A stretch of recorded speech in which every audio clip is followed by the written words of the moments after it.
In Canada, thousands of people have been protesting in the capital over COVID rules. Truck drivers are at the centre of this. They've been blocking roads in Ottawa, and the authorities say it's got out of hand. There's now a state of emergency. We're outnumbered, and we need to ensure that the order is brought back to our city, particularly as the first priority in the residential areas where these people have been subjected to this kind of boorish behaviour. And this is the kind of behaviour the mayor's referring to. There were reports of assaults, threats, mischief. There were hate-motivated incidents taking place. We have businesses that have been forced to shutter. We have residents that fear leaving their residence because of the intimidation. But for the truck drivers, this is about a point of principle. People should be able to make their own choice if to take the needle or not take the needle, and not lose the job, not lose their house, not lose their income, just for the vaccination. While the protests continue, they're not new. This actually started last month when Justin Trudeau's government brought in a vaccine mandate for truckers arriving from the US.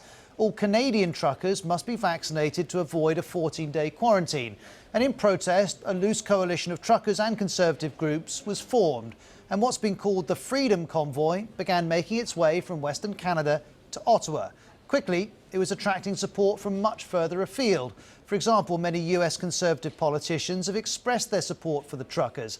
Republican Senator Ted Cruz tweeted, "The government doesn't have the right to force you to comply with their arbitrary mandates." But this is also no longer just about the trucker vaccine mandate, but about COVID restrictions in general.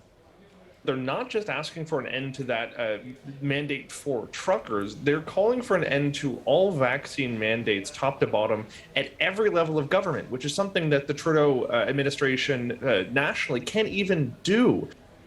The website Politico also reports that the movement is now wider than just vaccine mandates, writing, "It's quickly escalated into a global movement, incorporating a loose set of anti-establishment causes, coordinated on social media and encrypted messaging groups." And a broad idea underpins many of these causes. I support the truckers because they're standing up for freedom. Our Canadian Charter of Rights and Freedoms has been violated in many, many ways. For some, it's a stand for freedom. For Prime Minister Justin Trudeau, it's something different. The small fringe minority of people who are on their way to Ottawa or who are holding unacceptable views that they're expressing do not represent the views of Canadians who have been there for each other.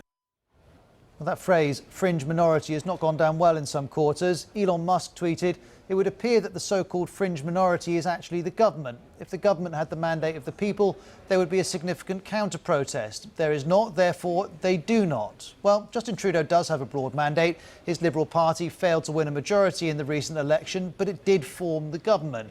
Also, a recent opinion poll found that 68% of Canadians felt that they had very little in common with the truckers. The Canadian Trucking Alliance also tells us an estimated 85% of the 120,000 Canadian truckers who work cross-border are vaccinated. That is in line with the nearly 90% of Canadians overall.